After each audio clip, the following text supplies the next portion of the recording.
Hi, I'm Michael Foster, and this is the story of how I learned that sometimes the biggest betrayals lead to the sweetest victories. You see, in business, just like in family, the person you trust the most can be the one plotting your downfall. But they often forget to check what's really beneath their feet before they push you off the cliff. Let me take you back to where it all began. Foster Technologies wasn't always the $100 million company it is today. 15 years ago, it was just a struggling consulting firm my father had built from scratch. Dad was brilliant with technology but terrible with business. By 2010, we were 3 months away from bankruptcy, and my father's health was failing under the stress. I was 25, fresh out of business school, while my older brother James was 30 and already a familiar face in the local nightlife scene. Dad had always favored James, the charming firstborn who could talk his way out of anything. But charm doesn't pay the bills, and James's party lifestyle had already cost the company several major clients. I still remember that rainy Tuesday when I found Dad slumped over his desk, tears in his eyes, looking at our latest financial reports. "It's over, Michael," he whispered, his voice broken. "Everything I built. I'm going to lose it all." Something in me snapped that day. I couldn't watch my father's dream die, even if he'd always seen me as second best. While James was out spending company money at exclusive clubs, I started working 18-hour days. I learned every aspect of the business, met with every client, reviewed every contract. Mom worried about me. "Michael, you need to rest," she'd say, bringing dinner to my office at midnight. "You can't save the company by yourself." But that's exactly what I did. The first year was brutal. I restructured our debt, cut unnecessary expenses, including James' entertainment budget, and personally visited every major client we'd lost. Many slammed their doors in my face, but I kept coming back. Persistence pays off. By the end of that year, we were breaking even. James found it hilarious. "Look at little Mikey playing businessman," he'd mock whenever he bothered to show up at the office. "Dad's still going to put me in charge, I'm the oldest." I ignored him and focused on work. Over the next 5 years, I transformed Foster Technologies from a simple consulting firm into a full-service digital transformation company. We developed proprietary software solutions, expanded into cloud services, and built a reputation for excellence in the industry. The company grew exponentially. From $2 million in revenue, we hit $10 million, then $50 million, and finally crossed the $100 million mark last year. Our staff grew from 20 to over 500. We opened offices in 3 countries. Dad's health improved as the company flourished, but his favoritism didn't change. Every success was somehow attributed to James's leadership, even though he spent most of his time planning his next vacation. In family dinners, Dad would praise James' business acumen while I sat quietly going through quarterly reports on my phone. I didn't care about the credit. I cared about the company, our employees, and the legacy we were building. Besides, I had my own plans. What nobody knew, not even my father, was that I'd been carefully documenting everything over the years.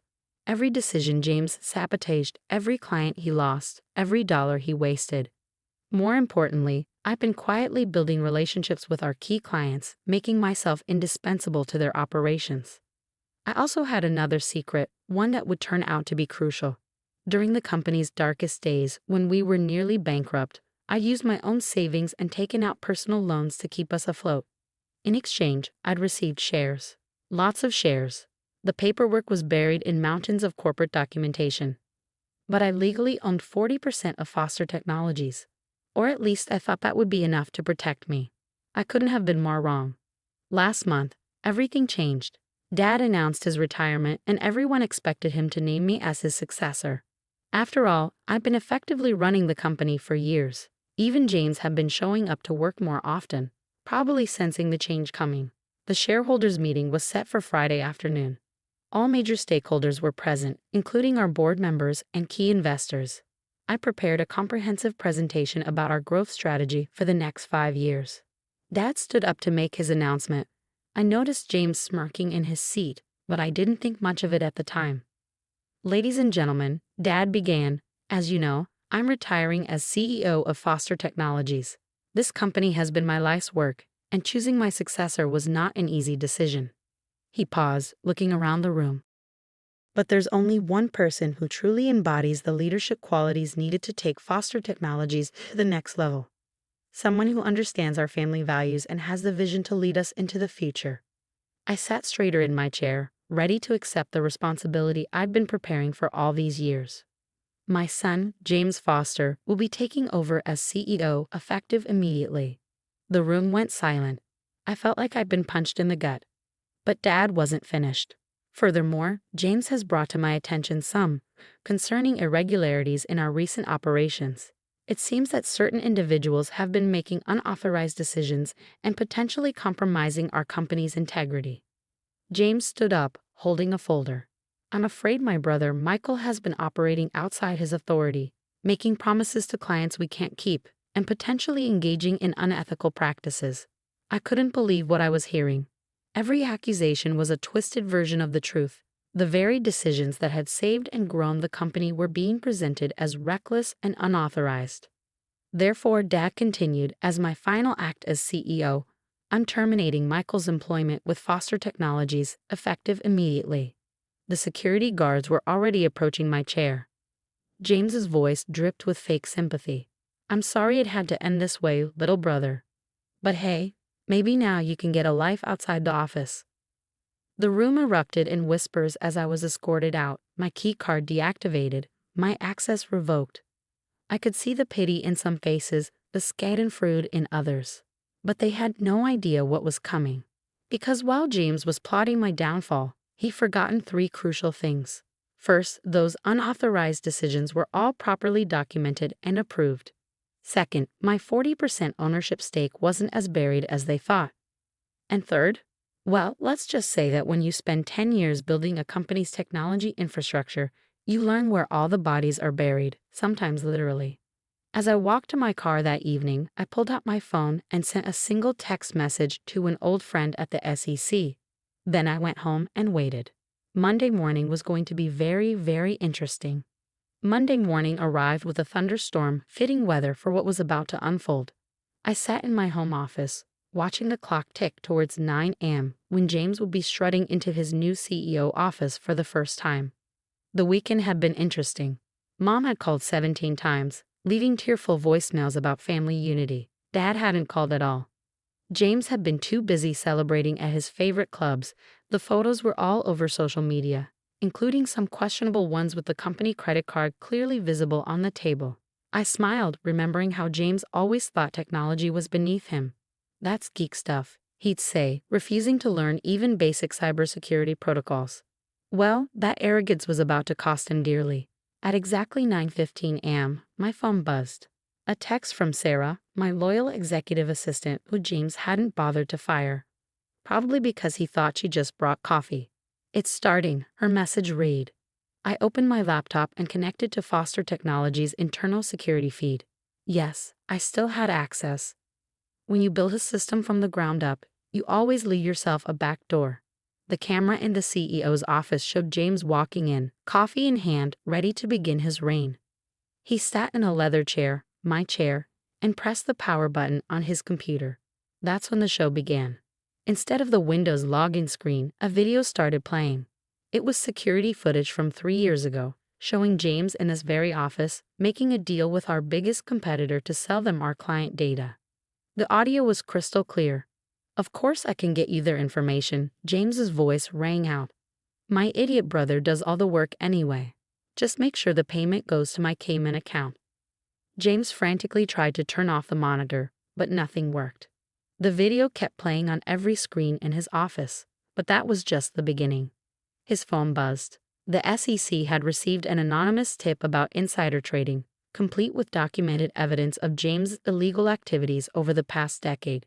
His private email started pinging with notifications. Somehow, all his confidential communications had been leaked to the board members. Down in the lobby, federal agents were walking through the front door.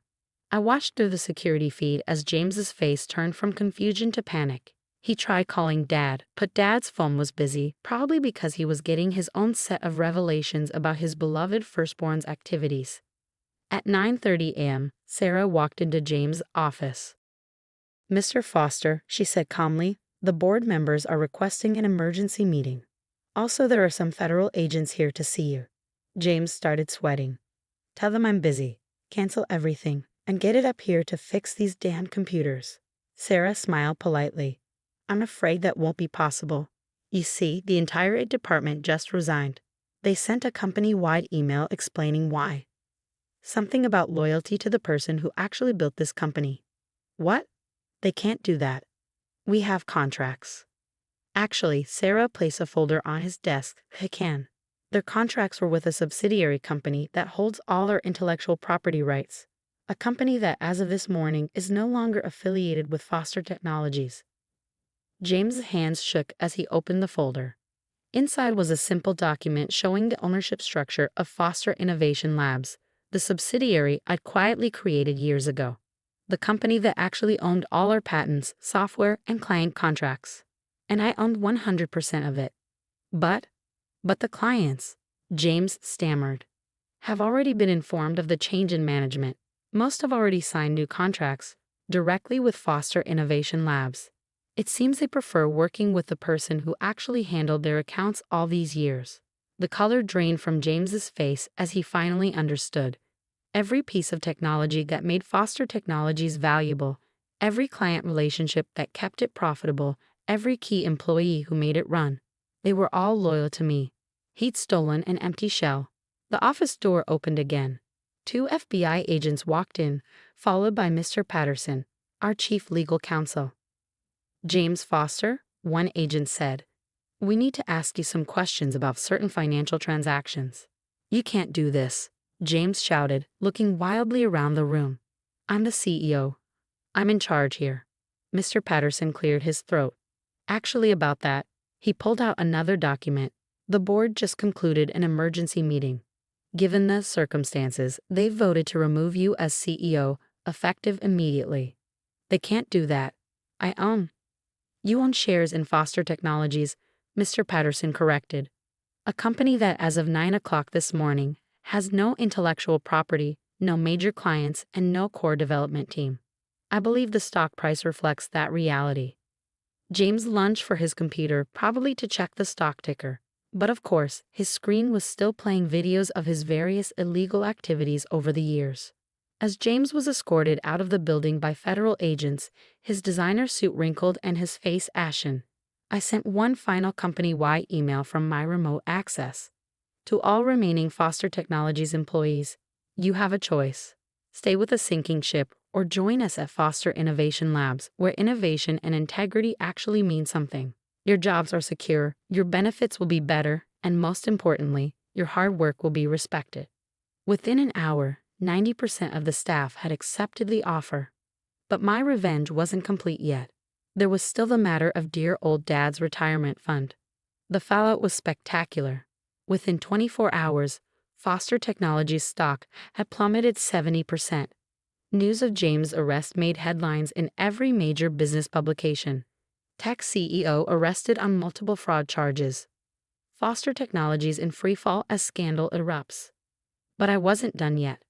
3 days after James's arrest, I sat in my new office at Foster Innovation Labs headquarters, a modern building I secretly purchased 6 months ago. Sarah walked in with a familiar face. Dad's financial advisor, Mr. Goldman.